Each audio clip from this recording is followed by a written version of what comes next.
Bonjour à tous et bienvenue dans l'Instant été sur vos chaînes bretonnes. Aujourd'hui nous sommes à Quimperlé car le jour est important pour la communauté d'agglomération de Quimperlé. Communauté, il s'agit du lancement du festival Les RIA. 8 ans que le festival fait vivre 10 des 16 communes du pays quimperlois chaque année. Alors aujourd'hui c'est l'inauguration théâtrale bien sûr, des spectacles gratuits, du théâtre dans la rue jusqu'au 28 août. Tout cela est orchestré pour la partie artistique par Le Fourneau. Ils sont basés à Brest et puis accompagnés de l'autre côté par la communauté d'agglomération. Bonjour Sébastien Miosek. Bonjour. Merci d'être avec nous. Vous êtes le président de la communauté d'agglo de Quimperlé Communauté. Comme chaque année, vous êtes là pour cet acte inaugural. J'imagine qu'à 5 minutes de coup d'envoi, c'est un petit coup de chaud en se disant bon, c'est parti, on part pour 5 jours de fête.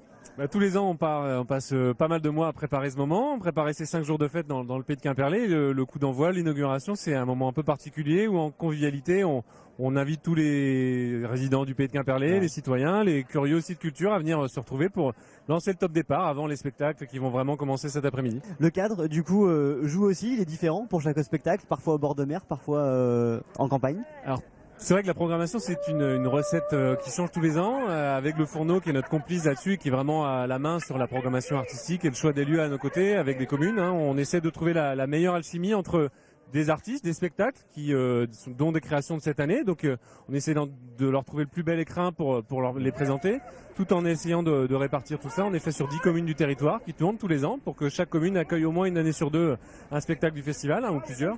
Et donc c'est toute une recette. On fait des versions et des versions tout l'hiver là à tourner. C'est 10, 20, 30 versions différentes pour arriver vraiment à la recette finale qui est celle qu'on va proposer à nos spectateurs durant ces 5 jours de festival. C'est l'occasion aussi d'amener le public dans des communes qu'il ne connaît peut-être pas ou de les amener à découvrir de nouveaux lieux. Alors c'est vrai que depuis 8 ans maintenant qu'on fait ce festival, depuis 5 ans qu'on tourne sur la communauté d'agglomération, beaucoup d'habitants du pays de Quimperlé, des touristes aussi, mais beaucoup d'habitants déjà découvrent des nouveaux lieux, découvrent des communes. On n'a pas tous, selon nos habitudes de vie, de famille, de vie associative ou de boulot, on connaît plus certaines communes que d'autres. Et donc l'occasion à travers du festival des RIA, c'est de découvrir des lieux nouveaux. Et tout cela à travers des créations libres, gratuites et puis dans la rue surtout, puisque c'est le but de ce festival. C'est un peu une bouffée d'air frais un peu quand on voit le contexte actuel.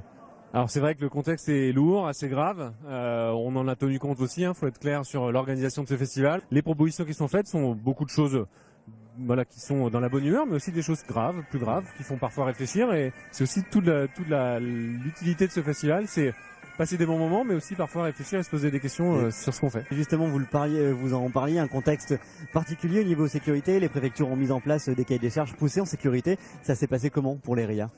Nous, plutôt bien, puisque depuis plusieurs années, on a pris conscience de l'ampleur de l'organisation d'un festival comme le nôtre. C'est près de 60 000 spectateurs qui viennent tout au long des 5 jours de festival. Donc l'organisation était déjà forte. On a dès les mois derniers, compte tenu du contexte, travaillé encore plus fortement avec notre partenaire Le Fourneau pour anticiper toutes ces questions-là. Et même si bien entendu ça nous a demandé des réajustements permanents, aujourd'hui on est dans un festival ouvert, qui reste ouvert. On n'est pas barriéré, on n'a pas de fouilles, mais on reste sur quelque chose de totalement ouvert, mais en même temps sécurisé. On a beaucoup d'éléments qui sont pris en compte, qui ne sont pas forcément visibles par le citoyen et par le spectateur. Mais tout ça a été intégré en lien étroit avec les services de l'État et les services des forces de l'ordre, que je remercie d'ailleurs pour l'occasion. Merci à vous Sébastien Miosek. On vous présente la partie artistique dans un instant, mais tout de suite après les reportages de vos rédactions. Depuis ce lundi, à l'appel des syndicats FDSEA et JA, les producteurs de lait se relaient à Laval en Mayenne devant le siège de l'entreprise Lactalis. Ils accusent la société leader dans le secteur laitier d'acheter leur lait à des prix bien inférieurs au coût de production. Une rencontre doit se tenir ce jeudi à Paris entre des représentants de Lactalis et des producteurs. À côté des agriculteurs mayennais et ligériens, les éleveurs morbihanais sont aussi sur place. Une délégation de producteurs finistériens devrait prendre leur place ce jeudi. Quelle petite fille n'a jamais rêvé de se transformer en sirène ? À la piscine aquaforme d'Ergué-Gabéric dans le Finistère, c'est possible. Marine Grosjean, ancienne championne du monde de monopalme en 2007, propose de réaliser ce rêve et ça plaît. De faire ça avec sa fille, c'était super. C'est un bon moment, un super partage et puis c'est un truc qu'on fait qu'une fois et puis... Comment t'as trouvé toi ? Bien. Lilou n'a que 7 ans, mais après quelques séances, elle est comme un poisson dans l'eau. Le mouvement d'ondulation n'est pourtant pas naturel. Il faut d'abord se l'approprier avec des bipalmes avant d'enfiler la queue de sirène. Une fois l'ondulation bien maîtrisée, Marine propose alors à ses apprentis quelques figures. L'activité est divertissante, mais elle demande des capacités sportives. Pour la plupart des gens, la queue de sirène, c'est quelque chose de ludique, sauf qu'il y a la notion d'apnée qui est à prendre en compte, car tous les exercices se font en apnée. Et on mobilise énormément tout ce qui est abdominaux, fessiers et les cuisses. Voilà, donc c'est une activité physique, une activité sportive. Répandues aux États-Unis, les écoles de sirènes commencent à peine à émerger en France. Attention tout de même avant de laisser vos enfants jouer à la sirène ou au triton. Attention aux parents qui achètent des queues de sirène à leurs enfants, parce que c'est de plus en plus à la mode, mais ça reste très dangereux d'avoir les deux pieds liés. Attention au matériel qu'on achète aussi, à savoir que les pieds doivent se dégager facilement. Et attention au mouvement, parce que ça reste une activité physique, on peut se faire mal au dos, mal aux genoux. Donc je leur conseille de prendre des cours avant ou de se renseigner auprès de personnes aptes à enseigner ça. Marine accueille toute personne qui sait nager et qui ne craint pas de ne pas avoir pied. Pour celles et ceux qui souhaitent encore plus se rapprocher du mythe, des cours en mer sont également possibles.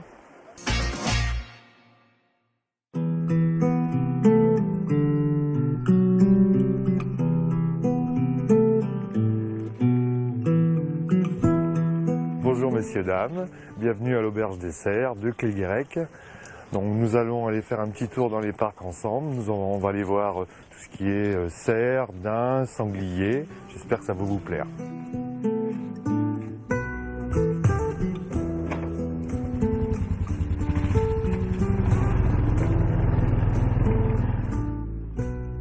Nous voilà dans le parc avec les cerfs, avec les biches, avec les petits fans. Le troupeau, il y a à peu près, on va dire autour de 150, 160 bêtes. On a à peu près 60, 70 biches, 2 grands mâles. Et on a eu cette année à peu près 50, 60 petits fans qui sont nés. La mère, la première chose qu'elle fait, c'est les cacher. On pourrait croire qu'elle l'abandonne, mais en fait, elle le laisse sur place et elle rejoint le troupeau. Le soir, elle revient le chercher et elle lui fait découvrir le parc et le troupeau. Et ça va durer à peu près 8 jours. Quand va arriver la période des amours, c'est-à-dire que fin septembre, début octobre, déjà les mères vont commencer à penser qu'il va falloir sevrer les petits fans parce qu'elles rentrent en chaleur. Un mâle va couvrir à peu près 30 à 40 femelles.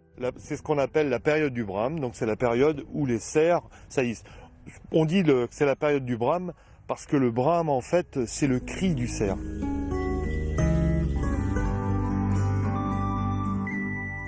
Nos animaux, vous comprenez bien, ne sont pas élevés uniquement dans le but de la visite, mais aussi pour la transformation. On fait des steaks, des tournes d'eau, des rôtis, du civet. Et on élabore à partir de cette viande-là différents produits. Bon appétit!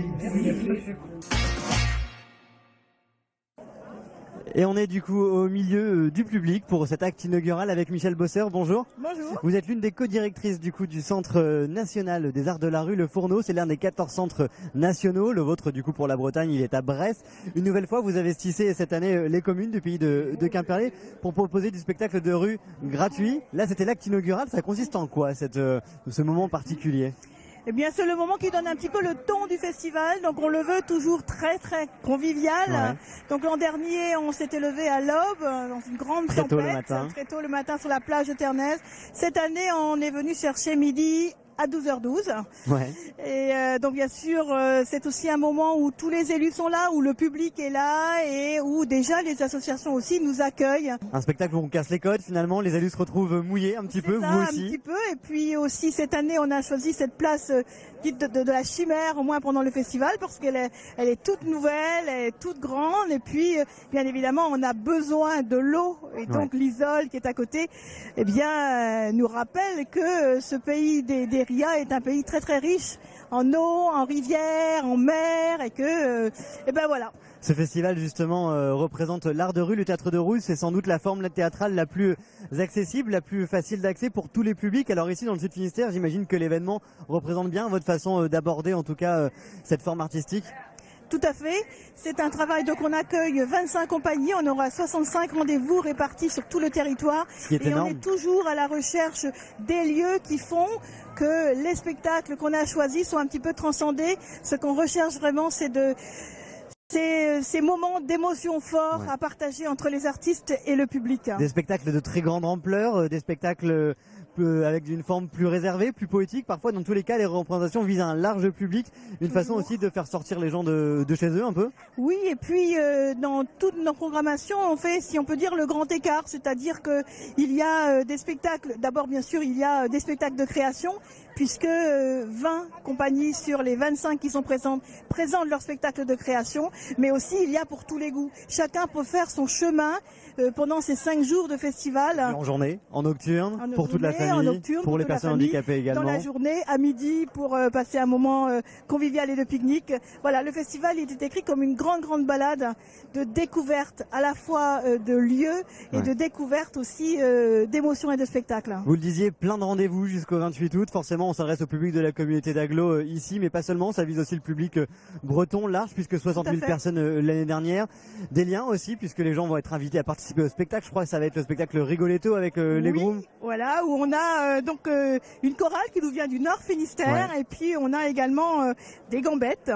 Donc toute une chorale de gens, on va dire, qui participe à ce spectacle qui est né à Brest. Donc c'est un spectacle que le Fourneau a accompagné en création depuis déjà 2 années, et on est très content de le présenter à Saint-Urien, qui est une commune donc du nord de la communauté. Ça sera le 26 août à 17h17, c'est important, et le 27 août, le samedi, à 16h16. En tout cas, 25 compagnies, vous l'avez dit, pas mal de rendez-vous, plein de spectacles jusqu'au 28 août. Merci à vous, Michel Bosseur. Merci. Bon festival. Merci à vous de nous avoir suivis. Sachez qu'on vous donne rendez-vous, c'est jeudi, vendredi, en fin d'instant été, et puis aussi samedi à 18h45 pour un best-of de 13 minutes sur les RIA, pour vous faire revivre le festival de l'intérieur. Alors très bel été sur vos chaînes bretonnes.